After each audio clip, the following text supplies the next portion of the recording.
नारे लगा रहे थे, जो लोग उनके नाम से हुड़दंग कर रहे थे और उन्हीं लोगों ने ये काम किया है। उसके अलावा जो उनमें काफ़ी लोग हैं जिनको आइडेंटिफाई किया गया है, वो निरंतर उनके कार्यकर्ता रहे हैं, उनके कार्यकर्ताओं के साथ दिन रात उठने बैठने चलने वाले लोग हैं। तो इसमें कोई ऐसा तो आंखें तो बंद किसी की है नहीं कि प्रधानमंत्रियों के ऊपर भी लोग जूता फेंक देते हैं। तो ये कोई नई घटना नहीं है, लेकिन ये प्लान्ड घटना है, इस बात का दुख है। भविष्य में इसके कई तथ्य उजागर होंगे। 16 तारीख को ये हमारा सौभाग्य है कि अभी सवा महीने पहले ही माननीय मुख्यमंत्री जी हिंडोली आकर बड़ी सौगात देकर गए और नैनवा भी ग्रामीण ओलंपिक में आ रहे हैं। जब इतने बड़े लीडर ज़िले में आते हैं तो ज़िले में कई प्रकार की हलचल होती है और जिस इलाके में जाते हैं वहाँ पर कई घोषणाएं होती हैं, कई बातें होती हैं। तो ये हमारा सौभाग्य है कि सवा महीने के अंदर ही फिर से माननीय मुख्यमंत्री जी आ रहे हैं और हम निश्चित रूप से तहसील लेवल पर मीटिंग कर आए हैं। अभी जिला प्रशासन मीटिंग करेंगे और उस आयोजन को एक शानदार आयोजन बनाएंगे। सर, जूता फेंकने वाली जो आपने ट्वीट कही है सचिन पायलट मुख्यमंत्री, क्यों ऐसी नौबत आ रही राजनीति? ये तो उनसे पूछिए आप। जो लोग इस प्रकार की लोकतांत्रिक व्यवस्था के अंदर, सामाजिक कार्यक्रमों के अंदर इस प्रकार की हुड़दंग कर रहे हैं या करवा रहे हैं, इतनी तो किसी की हिम्मत नहीं है कि जिस मंच पर सरकार के मंत्री बैठे हों, जिस मंच पर समाज के इतने बड़े नेता, इतने प्रतिष्ठित लोग, समाज के जो शहीदों के परिवार के लोग हैं वो बैठे हों और उस पर कोई आम आदमी आकर जूता फेंक दे, इतनी किसी की हिम्मत है नहीं। किसी ने किया है तो प्री प्लान तरीके से उसको प्लान करके उसके ऊपर एक्शन हुआ है।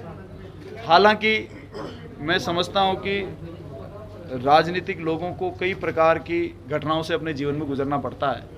देश में हमने अनेकों उदाहरण देखे हैं कि प्रधानमंत्रियों के ऊपर भी लोग जूता फेंक देते हैं। तो ये कोई नई घटना नहीं है, लेकिन ये प्लान्ड घटना है, इस बात का दुख है।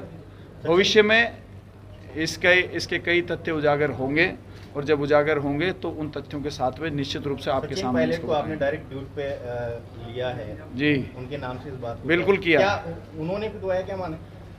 जो लोग निरंतर उनके नारे लगा रहे थे, जो लोग उनके नाम से हुड़दंग कर रहे थे और उन्हीं लोगों ने ये काम किया है।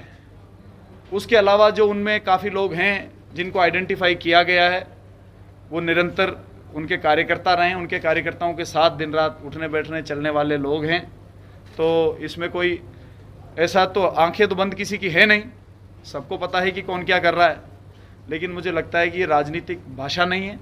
इस प्रकार से अगर इस स्तर पर राजनीति आ जाएगी, नेता एक दूसरे को इस प्रकार के चीज़ों में इन्वॉल्व कर देंगे, तो ये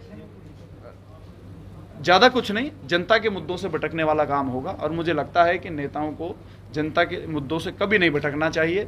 इस प्रकार की हरकत कभी भी होनी नहीं चाहिए। कादा कीचड़ की बात आज आपने अपने संबोधन में हिंडोली में कही है। जी, बाहरी लोग, किसको बाहरी लोग माने और किसको कहें?